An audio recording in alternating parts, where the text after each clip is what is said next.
तो इस पावर को ही हम अगर चेंज कर दें तो सारी बात ही ख़त्म हो जाएगी। मतलब इन्होंने क्या करा भाई, डायरेक्ट जो है आर्टिकल 13 और 368 वाला जो था इसी में अमेंडमेंट कर डाला कि जहाँ से सोर्स ऑफ पावर है हम उसी को ख़त्म कर दे रहे हैं।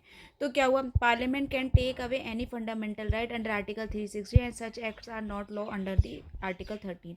और इन्होंने फिर वही बात बोली जो पहले सुप्रीम कोर्ट ने बोली थी, मतलब उन्होंने जजमेंट दिया था, लेकिन इन्होंने क्या करा, कॉन्स्टिट्यूशन में अमेंड ही कर डाला, आर्टिकल 13 को अमेंड कर डाला, मतलब चेंज ही कर डाला। उन्होंने कहा कि जो आर्टिकल 13 में जो लॉज दे रखे हैं उसके अकॉर्डिंग जो है, मतलब कि वो जर्नल लॉज हैं, ठीक है, वो जो पहले जो सुप्रीम कोर्ट ने शंकरी प्रसाद केस में कहा था। और पार्लियामेंट जो है वो किसी भी लॉ को, मतलब फंडामेंटल राइट है जो, उसको अंडर आर्टिकल 368 जो है मतलब छीन सकती है लोगों से। और वो वाले जो जो ये फंडामेंटल राइट को छीनने के लिए अंडर आर्टिकल 368 लॉ बना रही है गवर्नमेंट, वो जो है एक्ट जो है वो लॉज नहीं है, किसके अंडर में, अंडर आर्टिकल 13। अब फिर वही वाली बात इन्होंने बोल दी। अब भाई क्या हुआ, तो ये वाली बात यहाँ पे ख़त्म हो गई। मतलब इन्होंने आर्टिकल 13 को ही अमेंड कर डाला और इन्होंने कहा जो पार्लियामेंट जो है फंडामेंटल राइट को छीनने के लिए अंडर आर्टिकल 368 में जो के तहत जो लॉ बनाएगी वो अंडर आर्टिकल 13 नहीं आएंगे। फिर आया भाई केशवानंद भारती केस, यही था सब कुछ। मतलब इसके बाद तो भाई पूरी काया ही पलट गई, समझ लो। इसमें क्या हुआ, सुप्रीम कोर्ट ने सब कुछ जो ओवर रूल करा its judgment in the Golaknath case and upheld the 24th constitutional amendment. अब इसने क्या करा, अपना जो ये था, अब इन्होंने देखो गोलकनाथ केस में क्या कहा था, दिक्कत ये थी, इन्होंने ये कहा, पहले इन्होंने भी यही कहा कि जो आर्टिकल 13 है उसके अंडर जो लॉ आ रहे हैं वो ऑर्डिनरी लॉ है, कॉन्स्टिट्यूशनल अमेंडमेंट लॉ नहीं है, शंकरी प्रसाद केस में कहा। फिर जब गोलकनाथ केस आया तो इन्होंने अपने वाले जो जो पुराना बात बोली थी सुप्रीम कोर्ट ने, उसको चेंज करते हुए कहा कि अंडर आर्टिकल 13 जो है कॉन्स्टिट्यूशनल अमेंडमेंट वाला जो लॉ है वो भी अंडर आर्टिकल 13 आएगा, और इसलिए जो है गवर्नमेंट जो है कॉन्स्टिट्यूशनल अमेंडमेंट करके फंडामेंटल राइट को छीन नहीं सकती। अब यहाँ पे फिर पार्लियामेंट ने करा कि भैया पार्लियामेंट वही, फिर इन्होंने पुराना वाला अमेंडमेंट ही कर डाला, पूरा आर्टिकल में ही अमेंड कर डाला कि भैया आर्टिकल 13 में फंडामेंटल राइट को छीनने वाले जो लॉज हैं वो नहीं आते। यहाँ पे फिर सुप्रीम कोर्ट ने क्या करा, अपना जजमेंट ओवर रूल्ड करा। क्या, जो इन्होंने गोलकनाथ केस में कहा था कि आर्टिकल 13 में जो लॉ हैं उसमें कॉन्स्टिट्यूशनल अमेंडमेंट भी आता है, इन्होंने ये बात बोली थी, ठीक है। इस चीज़ को इन्होंने ओवर रूल्ड करा और इन्होंने अपहेल्ड करा 24th कॉन्स्टिट्यूशनल अमेंडमेंट। 24th क्या था, इन्होंने जो क्या कहते हैं अमेंड किया था आर्टिकल 13। इन्होंने कहा जो सरकार कह रही है वो सब ठीक है, ठीक है, इन्होंने कहा जो सरकार कह रही है वो सब ठीक है, अंडर आर्टिकल 13 जो है, मतलब ये फंडामेंटल राइट को भी अमेंड कर सकते हैं। अंडर आर्टिकल 13 में जो लॉ दिया हुआ है फंडामेंटल राइट को चेंज करने के लिए, तो वो जो है कॉन्स्टिट्यूशनल अमेंडमेंट के लिए नहीं है। और भैया सरकार चाहे तो जो है, मतलब पहले तो ये था ना कि जो आर्टिकल 13 के लोग डेफिनेशन चेंज कर करके बता रहे थे, लेकिन जब इन्होंने आर्टिकल 13 ही चेंज कर डाला तो डेफिनेशन चेंज करने की ज़रूरत ही नहीं है ना फिर उसको सुप्रीम कोर्ट की। उसने कहा कि जो सरकार ने जो चेंज करा है वो ठीक करा है, मतलब आर्टिकल 13 के अंडर में अब जो है कहते हैं ये कोई सा भी अमेंडमेंट कर सकते हैं अंडर आर्टिकल 368, ठीक है, सरकार चाहे कोई सा भी अमेंडमेंट कर सकती है। और अगर फंडामेंटल राइट को वो किसी फंडामेंटल राइट को जो है अगर अब्रिज कर भी रही है, ले भी रही है मतलब लोगों के अधिकारों को,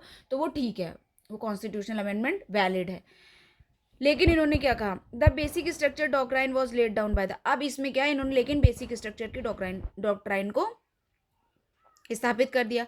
इसमें कहा कि parliament cannot alter the basic structure of the constitution. देखो अब इन्होंने सरकार की सारी बात का एक निचोड़ निकाला कि ठीक है भैया आप कॉन्स्टिट्यूशनल अमेंडमेंट कर सकते हो, ठीक है, अंडर आर्टिकल 368 भी कर सकते हो, फिर आप आर्टिकल 13 का उसको वायलेशन भी नहीं माना जाएगा कि आप अगर फंडामेंटल राइट को कुछ चेंज कर रहे हो या उनको अब्रिज भी कर रहे हो तो ठीक है, उसको हम नल एंड वॉइड करार नहीं दे सकते। लेकिन हम उस हर चीज़ को नल एंड वॉइड करार दे सकते हैं जो बेसिक स्ट्रक्चर को चेंज करने की कोशिश करेगा।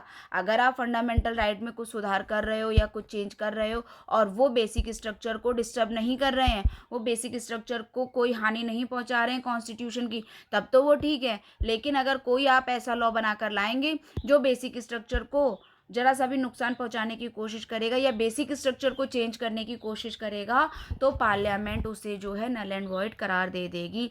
Parliament cannot take away fundamental right that forms the basic structure doctrine.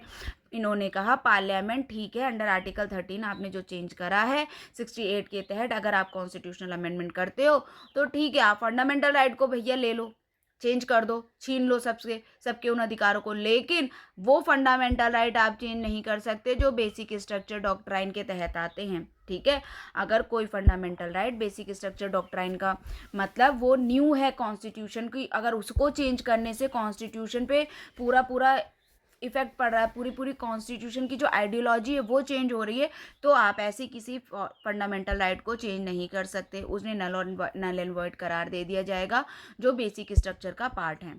अब भैया देखो, इन्होंने सरकार की बात को भी नहीं खारिज किया और इन्होंने जो इन्होंने बात कह दी बेसिक स्ट्रक्चर वाली, ये तो बहुत मतलब समझ लो बहुत इंपॉर्टेंट जजमेंट आ गया कि भाई इसमें जो है ना तो पावर का हनन तो नहीं रहा, क्योंकि इन्होंने बेसिक स्ट्रक्चर को तो डिफाइंड ही नहीं करा।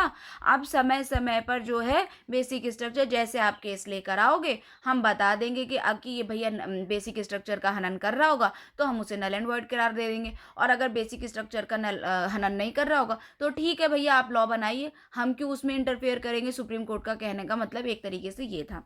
फिर क्या हुआ, 39 कॉन्स्टिट्यूशनल अमेंडमेंट आया 1975 में। इसमें क्या हुआ कि election dispute between PM and speaker of legislative assembly were kept outside the jurisdiction of the court affecting the basic structure. अब देखो क्या है, जो पार्लियामेंट्री फॉर्म ऑफ गवर्नमेंट है, सुप्रीम कोर्ट ने कहा कि ये जो है बेसिक स्ट्रक्चर है।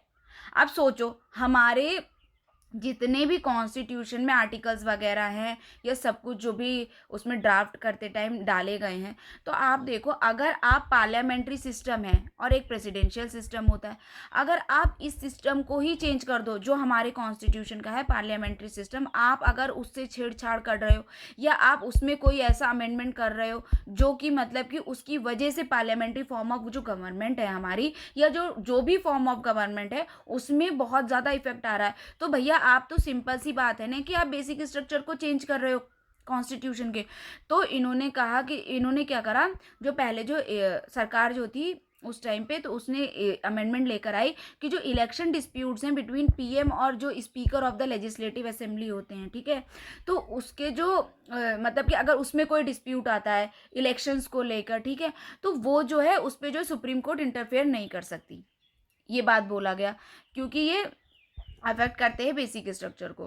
तो तो इन्होंने क्या करा, तो इसमें क्या करा सरकार ने, मतलब कि एक तरीके से सुप्रीम कोर्ट जो है उसको मतलब कि क्या करा कि उन्होंने मतलब इसको सुप्रीम कोर्ट की दायरे से जो है ये सारे इलेक्शन, और इसमें से पीएम या स्पीकर का इलेक्शन नहीं था, इसमें जो है प्रेसिडेंट या वाइस प्रेसिडेंट इन सब के इलेक्शंस को जो है क्या करा था, अमेंडमेंट करके उन्होंने ये कह दिया था कि आप इसमें सुप्रीम कोर्ट कुछ नहीं कर सकती। अगर इसका डिसीजन लेना भी होगा, जो इलेक्शन डिस्प्यूट्स होंगे उनका डिसीजन लेने के लिए एक प्रॉपर जो है अथॉरिटी अपॉइंट की जाएगी और वो इससे रिलेटेड डिसीजन लेगा।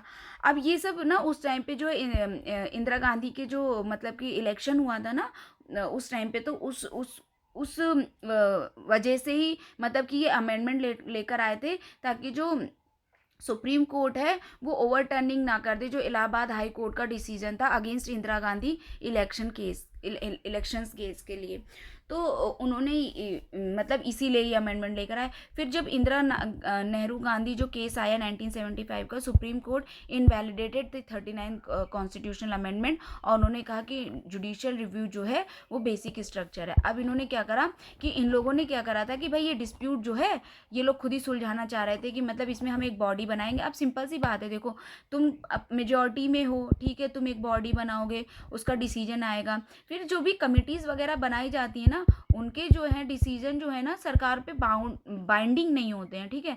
सरकार जो है हालांकि ये जो है दुनिया की नज़र में आ जाते हैं कि भाई सरकार क्यों नहीं मान रही है, वो बात अलग है कि क्रिटिसिज्म वगैरह होता रहता है, लेकिन सरकार बाउंड नहीं होती है उन कमिटीज़ के डिसीजन के लिए। तो इन्होंने जब ऐसी कोई कमेटी बना दी तो इन्होंने सोचा कि भाई उसका डिसीजन जो भी आएगा कम से कम ये डिस्प्यूट वाले केसेस में सुप्रीम कोर्ट नहीं आ पाएगी। लेकिन इंदिरा गांधी नेहरू केस जब सुप्रीम कोर्ट में पहुंचा, उसे चैलेंज किया गया, तो सुप्रीम कोर्ट ने उसे इनवैलिडेट कर दिया कि मतलब आप ये जो सुप्रीम कोर्ट को बाहर रख रहे हो, या और जो हाई कोर्ट है या सुप्रीम कोर्ट है, इनको जो आप इलेक्शन डिस्प्यूट्स ना सुलझाने के लिए, मतलब ये इनके दायरे से बाहर हो जाए, इसके लिए आपने जो ये अमेंडमेंट करा है ये नल एंड वॉइड है। क्योंकि जो जुडिशियल रिव्यू है, मतलब किसी केस का, किसी भी कोई भी मुद्दा जो है उसका एक तरीके से जुडिशियल रिव्यू करना जो है वो बेसिक स्ट्रक्चर का पार्ट है, ठीक है। मतलब सुप्रीम कोर्ट द्वारा उस केस की रिव्यू करना, उसे देखना कि कहाँ तक ठीक है कहाँ तक गलत है, ये इनका बेसिक स्ट्रक्चर का पार्ट है। फिर 42nd कॉन्स्टिट्यूशनल अमेंडमेंट आया 1976 का। इसमें क्या था, amended article 368, no limitation on constitution power of parliament, no amendment can be question in court. अब इन्होंने क्या करा, देखो यहाँ पे जो आर्टिकल 13 को चेंज करने की कोशिश की, क्योंकि वो पावर दे रहा था किसको, सुप्रीम कोर्ट को, या जो कोर्ट्स थी।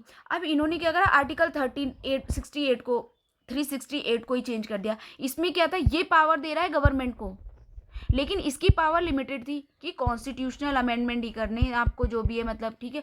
तो इन्होंने इसमें ऐड कर दिया। देखो जब इसमें क्या है, हमारे जो कॉन्स्टिट्यूशन है उसमें बहुत सारी टर्म्स जो है ऐसी वेग दे रखी है, मतलब कि उसके जो है ना डेफिनेशंस या उनके मायने जो हैं समय समय पे according to the judgments, according to the cases जो है डिफाइन किए जाते हैं। तो आर्टिकल 368 में ये कह रखा है कि अंडर कॉन्स्टिट्यूशन में अगर कोई अमेंडमेंट करना है तो उसे पार्लियामेंट कर सकती है अंडर आर्टिकल 368, ये बात लिखी हुई है। अब इसमें कोई भाई मुद्दा मतलब बहुत ज़्यादा डिटेल में तो दे नहीं रखा है कि ये टॉपिक ही आएंगे ये, क्योंकि वो लिमिट नहीं करना चाहते थे। वो ये सोच रहे थे कि जो कॉन्स्टिट्यूशन मेकर्स है वो ये सोच रहे थे कि हम उस टाइम पे जब कॉन्स्टिट्यूशन मतलब बना रहे हैं, कल को अगर कोई ज़रूरत पड़ेगी तो आगे के हिसाब से, क्योंकि ज़िंदगी भर एक ही कॉन्स्टिट्यूशन नहीं चल सकता ना भाई। आपने 1950 में बनाया है, ठीक है, कोई कॉन्स्टिट्यूशन, अगर उसे 2050 में या 2000 हम आज 25 में देखें, बहुत सी समय उस टाइम का जो सोसाइटी थी, उस टाइम का जो इकोनॉमी थी, उसके हिसाब से आज बहुत कुछ चेंज हुआ है ना। और हमारे कॉन्स्टिट्यूशन के हिसाब से ही सब कुछ सरकारें चलती हैं, तो उसको उसमें भी समय के हिसाब से चेंज करना पड़ेगा ना। तो इन्होंने सिर्फ ये बोल दिया कि भाई अंडर कॉन्स्टिट्यूशन, अंडर आर्टिकल 368 जो है वो पार्लियामेंट जो कॉन्स्टिट्यूशनल अमेंडमेंट कर सकती है। इन्होंने क्या करा, 42nd कॉन्स्टिट्यूशनल अमेंडमेंट लाके 1976 का अपनी पावर को चेंज कर दिया एक तरीके से, नो लिमिट। अब इन्होंने उसमें बाकायदा लिख दिया कि भैया उसमें कोई लिमिट नहीं है, अनलिमिटेड है। जो कॉन्स्टिट्यूएंट की पावर है पार्लियामेंट की कॉन्स्टिट्यूशन को अमेंड करने की, उसमें कोई लिमिट नहीं है, वो कुछ भी चेंज कर सकती है कॉन्स्टिट्यूशन में, ठीक है। और इनको जो है कोर्ट में, किसी भी कोर्ट में क्वेश्चन नहीं किया जाएगा रिव्यू करने के लिए एक तरीके से कि भैया ये सही है या गलत है। पार्लियामेंट अगर उसमें अमेंडमेंट कर रही है तो ये उसकी पावर है और वो कोई भी अमेंडमेंट कर सकती है विदाउट एनी लिमिटेशन। अब ये बात हुई। अब ऐसे तो भैया आप जो है क्या कहते हैं पूरा कॉन्स्टिट्यूशन ही चेंज करके रख दोगे। देखो जब तक आप पॉजिटिव वे में कर रहे हो, हर किसी इंसान की मेंटालिटी अलग है, हर किसी इंसान का सोचने का तरीका अलग है, हर किसी इंसान को चीज़ों को इम्प्लीमेंट करने का तरीका अलग है। जैसे कि आपको कोई एक चीज़ है, वो 5 लोगों को बताई जाए, सब लोग अपने अपने हिसाब से उस चीज़ के बारे में सोचेंगे, ठीक है। तो उसी हिसाब से है कि अगर आप सरकार जो है अमेंडमेंट करना चाह रही है, मान लो पॉजिटिव वे में ही करना चाह रही है, उस टाइम के लोग उसको उस तरीके से ले रहे हैं, कल को कोई और आएगा तो उसको अपने हिसाब से चेंज करना चाहेगा ना भाई, अपने हिसाब से डिसीजन लेगा, अपना ब्रेन है उसका, अपना माइंड है, अपना सोचने का तरीका है। तो ये चीज़ें कितना पॉजिटिव वे में चलेंगी या कितना नेगेटिव वे में चलेंगी, ये तो आप डिफाइन नहीं कर सकते ना कि नहीं भैया इसका दायरा है कि सब पे सबको ज़रूरी है कि सब पे सोशल रिस्पॉन्सिबिलिटी हो या सोशल मोरालिटी लेके चलें सब लोग, नहीं ना। ये तो डिपेंड करता है कि लोगों की सोच कैसी है। तो जब मिनर्वा मेल केस आया 1980 में, तो इसमें क्या करा, invalidate above changes under article 42nd amendment, judicial review is the basic structure of the constitution. और इन्होंने फिर से यही बात बोली, इन्होंने ये सारा कुछ जो है नल एंड वॉइड कर दिया, जो इन्होंने अनलिमिटेड पावर दे दी थी खुद को कॉन्स्टिट्यूशन अमेंडमेंट करने की पार्लियामेंट को, तो इन्होंने जो है कोर्ट ने जो है उसे नल एंड वॉइड करार दे दिया। और इन्होंने कहा कि भैया जुडिशियल रिव्यू जो है बेसिक स्ट्रक्चर है कॉन्स्टिट्यूशन का और आप उसे हमसे छीन नहीं सकते। मतलब कॉन्स्टिट्यूशन को रिव्यू करने की जो जुडिशियल रिव्यू करना किसी भी लॉ का या कोई भी आप अमेंडमेंट कर रहे हो, कोई भी चेंज कर रहे हो, ये बेसिक स्ट्रक्चर का पार्ट है और आप ऐसी किसी पावर को सुप्रीम कोर्ट से छीन नहीं सकते। ये बात हुई। फिर आया वमन राव केस आया 1981 का। इसमें क्या कहा गया कि again the supreme court adhere to the doctrine of basic structure and clarifies that it would apply to constitutional amendment enacted after April 24 1973 Kesavananda Bharati case. इन्होंने फिर से वही बात कही कि सुप्रीम कोर्ट को जो है, जो ये डॉक्ट्राइन ऑफ बेसिक स्ट्रक्चर है, मतलब कि सारे जो लॉ वगैरह हैं इनके ऊपर, इनकी तर्ज पे जो है वो तय किए जाएंगे, या उनकी जो है एक तरीके से क्या बोल सकते हैं कि मतलब उनको चेक किया जाएगा। चेक एंड बैलेंस वाला सिस्टम कर दिया कि भाई देखा जाएगा आप जो लॉ बना रहे हो वो ठीक है या नहीं ठीक है, वो कॉन्स्टिट्यूट ठीक है इन द सेंस, देखो सुप्रीम कोर्ट को क्या लग रहा है ये कोई पर्सनल लॉ थोड़ी है कि भैया वहाँ पे 5 जज बैठे हुए हैं और उनको उस टाइम के हिसाब से क्या लग रहा है तो उन्होंने अपने पर्सनल फायदे के लिए, पर्सनल नुकसान के लिए, पर्सनल सोच के हिसाब से चेंज कर दिया ना। कॉन्स्टिट्यूशन के हिसाब से देखा जाएगा। वहाँ जो 5 लोग या 10 लोग या 31 जजेज बैठे हुए हैं, ये उनकी पावर नहीं दी जा रही है उनको, ये उनकी उस पोस्ट को पावर दी जा रही है। सुप्रीम कोर्ट में जो ये जज बैठे हुए हैं ये उस पोस्ट की पावर है, वो पर्टिकुलर इंसानों की पावर नहीं है ये। तो सुप्रीम कोर्ट के पास जो ये डॉक्ट्राइन ऑफ बेसिक स्ट्रक्चर है, मतलब जुडिशियल रिव्यू करना, ये उनका अधिकार है और मतलब एक तरीके से बेसिक स्ट्रक्चर का पार्ट है, ठीक है। और इन्होंने कहा ये हर कॉन्स्टिट्यूशनल अमेंडमेंट पे इनेक्ट होगा जो कि 24 अप्रैल 1973 के बाद जितने भी अमेंडमेंट किए जा रहे हैं, क्योंकि क्या था ना, इससे पहले वाला बेसिक स्ट्रक्चर वाली डॉक्ट्राइन आई नहीं थी, इन्होंने बेसिक स्ट्रक्चर वाला कॉन्सेप्ट बोला ही नहीं था। तो इससे पहले वाले जो आर्टिकल जैसे जो 9 शेड्यूल में डाल दिए गए थे तो उन पर जुडिशियल रिव्यू नहीं किया गया था, ठीक है। तो इन्होंने एक टाइमलाइन क्रिएट कर दी कि ठीक है भाई 24 अप्रैल को, क्योंकि बेसिक स्ट्रक्चर की डॉक्ट्राइन आई थी। सोचो ये 1981 में कह रहे हैं ना कि वमन राव केस में ये डिसीजन दिया जा रहा है कि जो 24 अप्रैल 1973 को जो भी उसके बाद से जितने भी लॉ बने हैं या आप जितना भी कॉन्स्टिट्यूशनल अमेंडमेंट कर रहे हो उन सब का जुडिशियल रिव्यू सुप्रीम कोर्ट या जो और कोर्ट है वो कर सकती हैं, ठीक है। फिर Chandra Kumar versus union of India का केस आया 1997 में। इसमें क्या कहा गया, reiterated the independence of judiciary as an integral part of the basic structure। इन्होंने कहा इंडिपेंडेंस ऑफ जुडिशरी मतलब जुडिशरी की इंडिपेंडेंस, हम बहुत बार ऐसी कोशिश हुई, जैसे कि आप देखोगे 2014 का जो है एनजेएसी वाला एक इन्होंने अमेंडमेंट किया था, किसने, सरकार ने, जब ये न्यू सरकार फॉर्म करके आई थी बीजेपी वाली, तो इन लोगों ने जो है क्या करा था, आते ही सबसे पहले क्या चेंज करा कि इन्होंने जो है जुडिशरी को लिए एक मतलब सिस्टम बनाना चाहा, एक कमेटी टाइप की बनानी चाहिए जो कि अपॉइंटमेंट करेगा किनका, जो सुप्रीम कोर्ट और हाई कोर्ट के जजेस थे। एनजेएसी केस था, तो सुप्रीम कोर्ट ने कहा ना भाई ये लोग जो है कोलिजियन सिस्टम चलता आ रहा है। अभी हम जो सुप्रीम कोर्ट पे पहुंचेंगे तो वहाँ पे पढ़ेंगे कि जो जजेस वगैरह होते हैं सुप्रीम कोर्ट और हाई कोर्ट के, ये एक कोलिजियम सिस्टम से तय किए जाते हैं, ठीक है, सिलेक्ट किए जाते हैं। तो इन्होंने, सरकार ने इस कोलिजियम सिस्टम को ख़त्म कर दिया था और इन्होंने एनजेएसी एक्ट ले आए थे, ठीक है, कि एक पर्टिकुलर कमेटी बनाई जाएगी जिसमें सरकार के लोग होंगे या कुछ इस कोर्ट के लोग होंगे। अब देखो जब आप कमेटी बनाओगे तो उसमें आप अपने हिसाब से ही लोग रखोगे, जब आप अपने हिसाब से रखोगे तो उन पे प्रेशर होगा, वो आपके प्रेशर में काम करेंगे। और हो सकता है, ऐसा ज़रूरी नहीं है, लेकिन हो सकता है कि भाई वही जजेस वगैरह जो हैं चुन कर आए जो सरकार के भाई हित में काम करेंगे या उनके हित में जो है फैसले सुनाएंगे। तो सुप्रीम कोर्ट ने ये एनजेसी वाले केस को जो 2014 का में आया था, इसको नल एंड वॉइड क्रिएट कर दिया, घोषित कर दिया, और उन्होंने कहा कोलिजियम सिस्टम जो है वही चलता रहेगा। कोलिजियम सिस्टम के तहत ही जजेस वगैरह जो हैं इनका जो है क्या कहते हैं वो सिलेक्शन किया जाएगा, और फिर ये जो जो जो लिस्ट होती है ये प्रेसिडेंट के पास जाती है, फिर सरकार चुनती है कि भाई इनमें से कौन से, मतलब लेकिन बेसिक जो काम होता है, मतलब जो इनिशियल टाइम पर जो काम करते हैं वो यही लोग करते हैं, जो कोलिजियम सिस्टम से चुने जाते हैं लोग, मतलब जज वगैरह चुने जाते हैं। तो इन्होंने क्या करा, यही बात यहाँ पे मतलब कहना चाह रही थी मैं कि जो इंडिपेंडेंस ऑफ जुडिशरी है, ये जो 2014 का जो केस आया था, एक तरीके से इंडिपेंडेंस ऑफ जुडिशरी को जो है हटाना चाह रहे थे, उनकी इंडिपेंडेंस कम करना चाह रहे थे। तो सुप्रीम कोर्ट पहले ही बोल चुकी है भैया इंडिपेंडेंस ऑफ जुडिशरी जो है वो इंटीग्रल पार्ट है बेसिक स्ट्रक्चर का, और आप उसको जो है ख़त्म नहीं कर सकते। फिर IR Coelho versus State of Tamil Nadu case आया। The supreme Court rule that all laws including those in 9 schedule would be open to judicial review if they violated the basic structure of the constitution। तो इन्होंने कहा जो cases, जो law जो भी आपने बनाकर अमेंडमेंट करके जो भी है 9 शेड्यूल में भी अगर डाल रखे हैं, तो उन सब पर भी जुडिशियल रिव्यू करना सुप्रीम कोर्ट का अधिकार है। और इसको जो है ये मतलब पार्ट है बेसिक स्ट्रक्चर का, और इसको कोई वायोलेट नहीं कर सकता।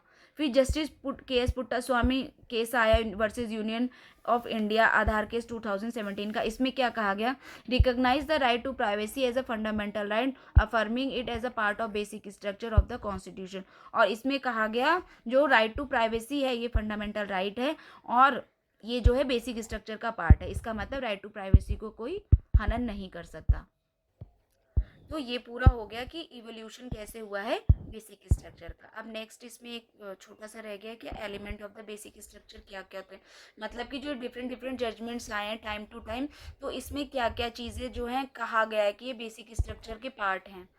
देखो, separation of power between legislature, judiciary और एग्जीक्यूटिव के अंडर में, मतलब कि जैसे कि हमारे कॉन्स्टिट्यूशन में simple power is separation of power का कॉन्सेप्ट है कि लेजिस्लेचर जो है अपने दायरे में काम करेगी, एग्जीक्यूटिव अपने दायरे में काम करेगी, और जुडिशरी अपने दायरे में काम करेगी। इसी से लेकर जैसे वो देखो लिस्ट बनी हुई है जो 7 शेड्यूल में, कि सेंट्रल लिस्ट अलग है और स्टेट लिस्ट अलग है और कॉन्करेंट लिस्ट अलग है। तो इसमें एक तरीके से दायरा तय कर दिया है कि भाई सेंटर इस पे लॉ बना सकता है, स्टेट इस पे लॉ बना सकता है, और कॉन्करेंट पे दोनों बना सकते हैं। उसी तरीके से लेजिस्लेचर, एग्जीक्यूटिव और जुडिशरी का भी सेपरेशन ऑफ पावर कर रखा है। ठीक है। उसी के बाद आता है power of high court under article 226 और 227। तो ये भी जो है क्या कहते हैं, इसके अंडर में आता है, किसके, बेसिक स्ट्रक्चर। आर्टिकल 226 में क्या होता है, इसमें जो है रिट्स जो कि अंडर आर्टिकल 32 हैं, उनको जो है इशू करने की पावर जो है हाई कोर्ट के पास है, वो है। और to enforce the fundamental right, मतलब अभी हम फंडामेंटल राइट में पढ़ेंगे तो आपको सही से समझ में आएगा कि जो रिट्स होती हैं, इसके लिए आप जो है डायरेक्टली जो है हाई कोर्ट या सुप्रीम कोर्ट में आप जा सकते हो अपनी अपील को, मतलब अपनी फंडामेंटल राइट को सेव करने के लिए। और जो 227 है, इसमें क्या कहा गया है, ये सुपरवाइजरी जुरिस्डिक्शन देता है हाई कोर्ट को over the all courts and tribunals with in their territory. मतलब कि मान लो इंडिया है पूरा, उसमें मान लो कि अगर हम बात करें किसी एक स्टेट के जो है हाई कोर्ट की, तो इसके अंडर में जो है उस स्टेट के पर्टिकुलर के जितने भी डिस्ट्रिक्ट कोर्ट या जो लोकल कोर्ट्स आते हैं, उन सबके ऊपर जो है हाई कोर्ट का ज्यूरिसडिक्शन होता है, सुपरवाइजरी। ठीक है, उन सबको ये देखता है। फिर आता है federal character of the constitution.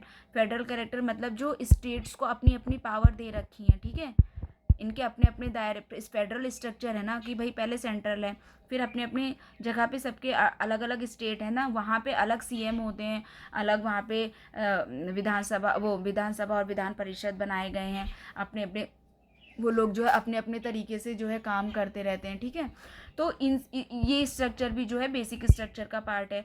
फिर है प्रिंसिपल ऑफ इक्वालिटी, मतलब इक्वालिटी का जो प्रिंसिपल है कि हर कॉन्स्टिट्यूशन की नज़र में सब लोग इक्वल हैं, वहाँ पे कोई भेदभाव नहीं है किसी भी चीज़ को लेकर, ये बेसिक स्ट्रक्चर का पार्ट है। Freedom and dignity of the individual, मतलब लोगों की अपनी जो है आत्मसम्मान एक तरीके से, और उनकी स्वतंत्रता, दोनों जो है बेसिक स्ट्रक्चर का पार्ट है।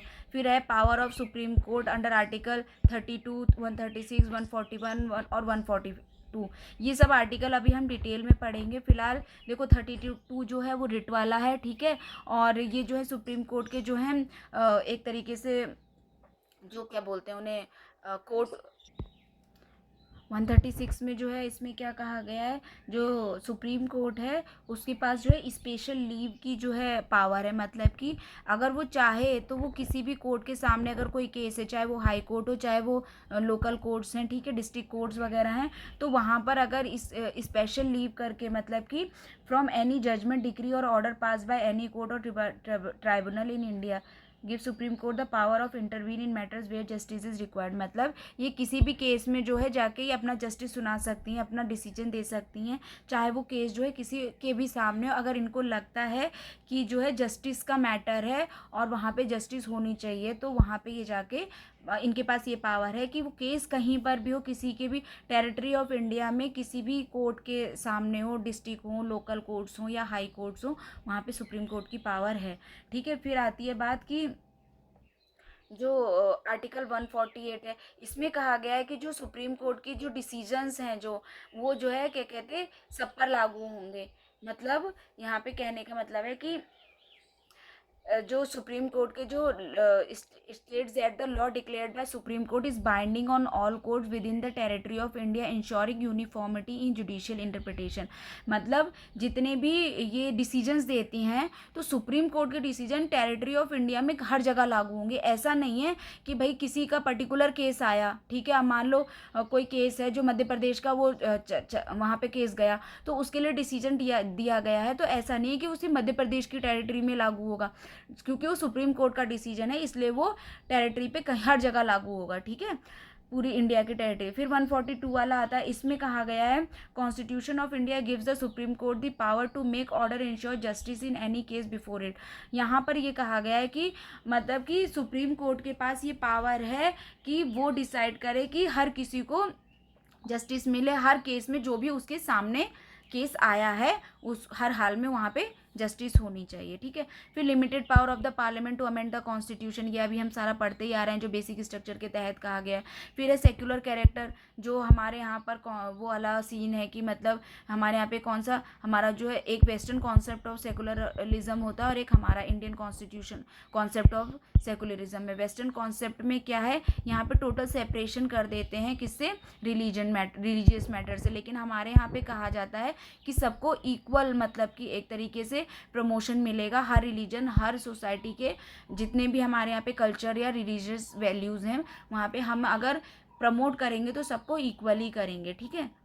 फिर आता है रूल ऑफ लॉ का कॉन्सेप्ट आता है, ये अभी हम आगे पढ़ेंगे। फिर सुप्रीमेसी ऑफ द कॉन्स्टिट्यूशन है हमारे यहाँ पे, ठीक है। फिर आता है कि सोवरेन, डेमोक्रेटिक और Republican nature of the Indian polity है। सोवरेन मतलब कि हम अपने डिसीजन के लिए किसी पर डिपेंडेंट नहीं है और हम अपने डिसीजंस खुद ले सकते हैं, हमारे ऊपर किसी का प्रेशर नहीं है। डेमोक्रेटिक है मतलब यहाँ पे जो है जनता द्वारा रूल किया जाता है, मतलब प्रॉपर इलेक्शंस होते हैं, हमारे यहाँ के जो लोग हैं वो खुद जो है अपना जो है क्या कहते हैं वो हेड ऑफ द स्टेट चुनते हैं, ठीक है।